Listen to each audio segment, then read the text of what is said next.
I'm Jake, you're watching Gas Guzzlers, and this is the all-new 2025 Nissan Kicks. Like the shoe, get it? How about we try it on for size? Let's get into it. Let's talk about the exterior features of the Kicks, starting with the styling. We have a really wide and tall front end here that gives a bit more of a premium look compared to competitors like the Hyundai Kona. We have automatic high beams, which is an excellent feature that I'm always looking for on vehicles. We have 8.4 inches of ground clearance, and this is the first Kicks with all-wheel drive, which means that any rough road conditions aren't going to get in your way. I really like what Nissan has done with the styling here at the side of the Kicks. Particularly, I like what they've done with that kink in the rear window, and then those 19-inch tri-spoke wheels look super duper cool. You can get 16 to 19-inch wheels. We have the 19-inch wheels on this SR trim. Take a look at this $680 two-tone paint. We have the electric blue paint here. It's got a nice little metallic flake to it. I think it looks excellent. The Kicks does have some other nice features. We do have keyless entry, so you can press a button here to lock or unlock the Kicks without taking your key out of your pocket. The Kicks has grown a little bit in every dimension, 2 or 3 inches here from the previous generation, but nothing too big. Taking a look at the rear of the Kicks, we have full LED lighting. Let's open up our rear trunk here, and we will find 30 cubic feet of space behind the second row, which is about 5 cubic feet more than either the Hyundai Kona or the Kia Soul. If we put down these second row seats, then we will have 60 cubic feet of space. Putting the second row down is pretty easy. There's a shoulder mounted knob. You just hit that and the seats go forwards easy peasy. The high point of the Kicks is the interior, and that is in large part due to its use of different textures. There's a wide variety of textures, and the textures that are here are good for the price point. We have kind of a leather material up here on the top of the dash, a bit more of a quilted stitched material lower down on the dash, and both of those are soft touch. Throw in some red and white accent stitching for this SR trim, and you have a pretty interesting looking interior. Now, the seats here are not the classic overstuffed Nissan seats. I kind of miss those seats from the older Nissans that were so soft and cushy, but these might be aiming for a bit more of a younger demographic. They're a bit stiffer, more upright. If you're liking the video, be sure to like and subscribe to Gas Guzzlers for more weekly automotive content. All right, let's get back into the video. One feature that we do not have on this particular Kicks is the 10-speaker sound system, which puts speakers in the headrest. That is a really neat feature. I do look forward to trying that out at some point in the future.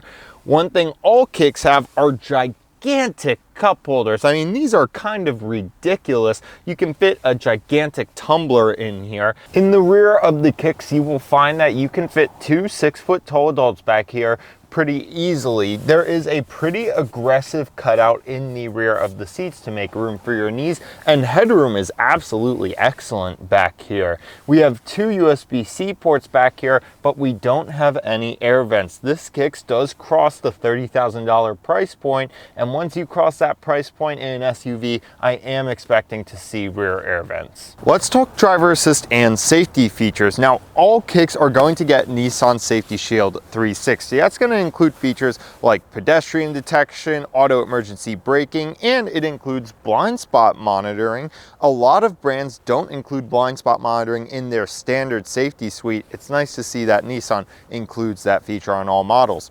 S and SV models are going to get radar cruise control standard, while SRs, like this model right here, are going to get Pro-Pilot Assist, which is basically a feature that's going to keep you in your lane in your highway and be your semi-autonomous driving function. Let's talk speed and power. The Nissan Kicks has a 2-liter inline 4-cylinder engine, which is putting out 141 horsepower and 140 pound-feet of torque. Power is sent through a CVT transmission.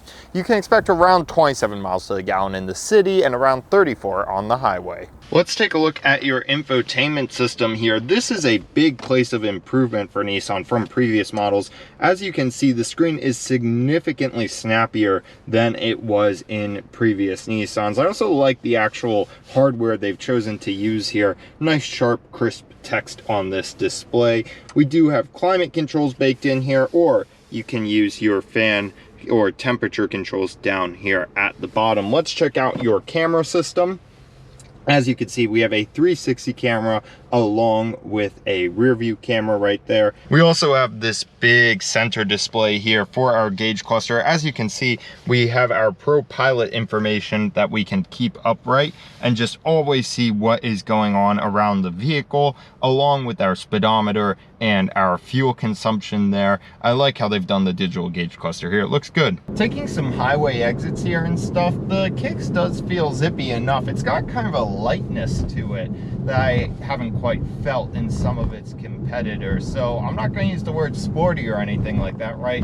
But it does have a little nippiness to it that I enjoy. Why don't we try Nissan Pro-Pilot Assist? So I'm going to hit set minus. Our cruise is activated. I'm going to hit our steering assist button here. Steering assist is now on, and it is showing me that steering assist is activated and I should keep my hands on the wheel.